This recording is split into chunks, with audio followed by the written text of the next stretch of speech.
Hey everyone, it's Tori and welcome back to my channel, or welcome if you're new. For today's video, I'm sharing how I learned how to do calligraphy. So like I said in that intro, this is how I personally learned how to do calligraphy. There are a ton of different ways, including like videos on YouTube, even like getting books on how to do it, and like those sketchbooks where you can just copy over other people's calligraphy. There are a whole lot of ways how to do it. This is just how I learned personally. With that being said, I'm also not an expert by any means, and this is not expert advice. Again, this is how I personally learned how to do it, and people say that they like the way I do calligraphy, so I'm here to help you learn how to as well. With that being said, let's just hop right into this video. So first we're going to need to get into the supplies you're going to need for this video, and for me personally, I'm just using this B5 size dot grid notebook, but you can use any like printer paper or lined notebook paper. Really whatever you have. You just need paper and some sort of pen. This is a Sakura Pigma Micron in 03. It's just this really fine tip fine liner, and the nib is actually like barely there anymore, but this is the one I'm going to be using today. Super simple, you just need paper and a pen to start out with this calligraphy lesson. We are first going to start out with step 1, which is getting comfortable with the way you do cursive. And I think this is really important to say. I don't even think I know how to do regular cursive anymore, that I learned in like 2nd grade, but I personally have developed like my own kind of cursive style. So I think the best way to do that is honestly just write out the alphabet 1,000,001 times, just all the way from A to Z. It doesn't even have to be together. It can be separate. It can be like all one word all the way from A to Z, but you need to be really comfortable with how you do cursive before you step into the calligraphy world. So I'm just going to write a simple ABC over here in the way that I do my own cursive.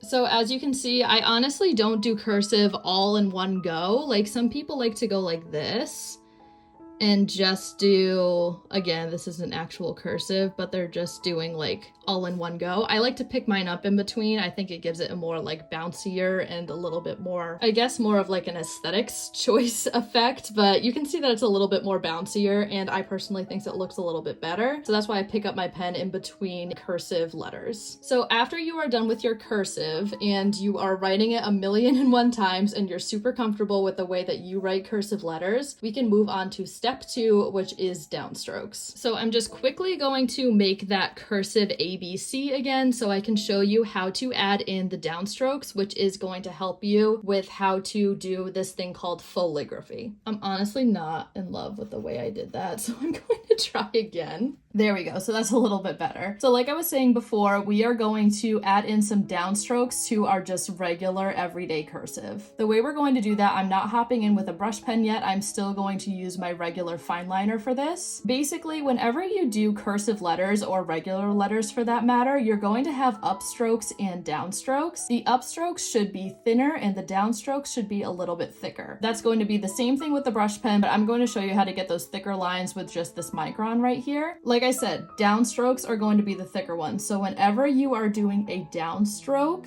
that's when you are going to draw that extra line. And this is a little bit tedious at first, but once you keep doing it over and over again, those downstrokes are going to come to you so naturally. So like you can see over here, I didn't do an extra line on this one because we are going up, but I did do an extra line on that top B as I'm going down because it is a downstroke. I'm hoping that makes sense to you. So after we are doing the downstrokes, again, you could definitely do like A to Z all the way through so you get comfortable with doing downstrokes on every single letter. But now we are going to move on to step 3, which is Fauxligraphy. So the word Fauxligraphy is, lack of a better explanation, it's calligraphy, but doing it the fake way, like without a brush pen. So when we're doing Fauxligraphy, that's when you are adding in these downstrokes and you're coloring them in as if you made it with a brush pen, but you're kind of just adding extra steps in order to, I guess, for lack of a better word, cheat at the calligraphy. So I'm going to show you how to do it right here. I'm going to do my cursive, I'm going to add in the downstrokes, and then we are going to color it in, and you're going to see how it really looks like regular calligraphy. So I just have the cursive here, and I'm adding in in all the downstrokes that I added in before.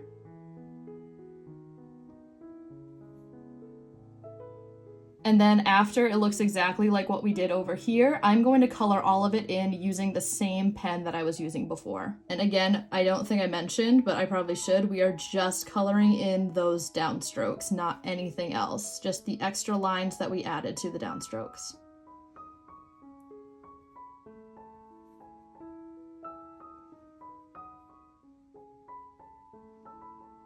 And as you can see right here, if I turn back to this page, this was on the thumbnail right here, and this was used with an actual brush pen, but you can see that it basically looks the exact same, but using two totally different utensils. And this one truly is a little bit easier if you're not comfortable with using a brush pen yet, so I would highly recommend trying out Fauxligraphy before you start getting really frustrated with a regular brush pen. But after you are really comfortable with the Fauxligraphy and you want to move on to the brush pen, we can move on to step 4, which is calligraphy. So for calligraphy, I'm going to put this away.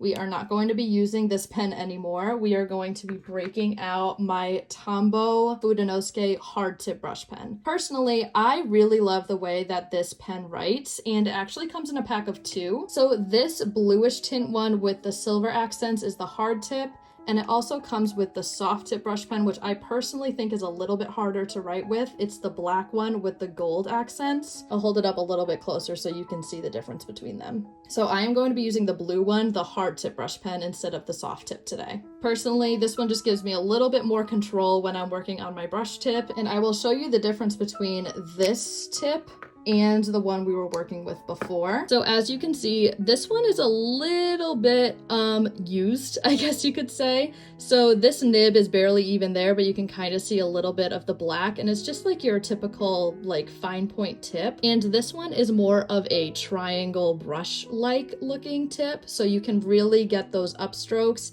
and the thicker downstrokes. This one is just like one thickness of line. This one you have a lot more of a variety. So in order to do calligraphy, what I am going to do, I already taught you how to do Fauxligraphy. I'm going to give you another tip on how I personally still do calligraphy to this day, because I am not comfortable enough with going straight in with the brush. I always use a pencil first. So I guess this is kind of like step 4A, and then this is going to be step 4B. So step 4A is going to be using just a regular pencil. I have a mechanical pencil. You can use like a regular Ticonderoga pencil, whatever you've got, as long as it's erasable. So what I'm going to do down here first is my regular cursive. I'm going to go through step 1 through 3, except I'm going to do it with a pencil this time. That way I can go over it with a brush pen and I can erase away the pencil lines when I'm all done. So we got the cursive in here. I'm adding in the downstrokes to all the letters. And then I'm actually going to take my pencil and color them in. I personally don't think I need this step, but if I was a beginner, I think that would be a lot more helpful to see which downstrokes I need to use for the brush pen. So I'm just going to color in all the downstrokes just like I did with the fine liner, but this one is going to be erased away afterwards. So now you can see it basically looks the same as the fine liner one we just did in step 3 Fauxligraphy, but we just did it in pencil. So now we can go in with our brush pen. Something really important to know, you need to kind of have like a looser, more flowy grip, so you can easily do like some upstrokes, and the downstrokes you're kind of going to do it more on an angle. So with like a regular pen, I'm kind of more holding it towards here and writing it like this. But with a brush pen style, you're going to want to, again, have like a more flowy, like wrist, I guess you could say. So you can really get that regular upstroke and the thicker downstroke. So you can kind of see what I'm doing over here. So we're going up and down and just following that guide we made ourselves.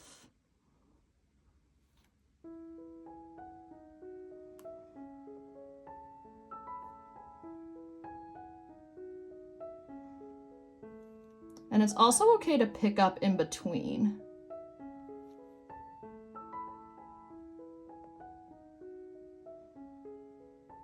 So I really hope you could see that I was really just using the top right here, as you can see on my finger. I'm just using the top really, really lightly for the upstrokes, and then I press down harder on a slant for the downstrokes. So like I said, this is kind of like 4A with the pencil. So once you're really comfortable doing that with the pencil, you can move on to just doing it all by yourself.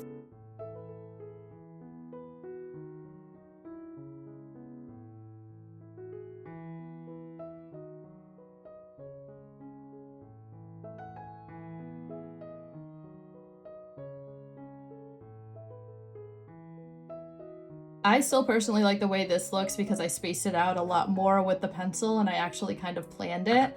But this honestly doesn't look super bad either. I would like to point out though, if I kind of put this a little bit closely, you can see it kind of skipped. I didn't get to put this in all the way, but there's a really easy fix. You can just take that really tiny point at the top of your pen and just color it in like this.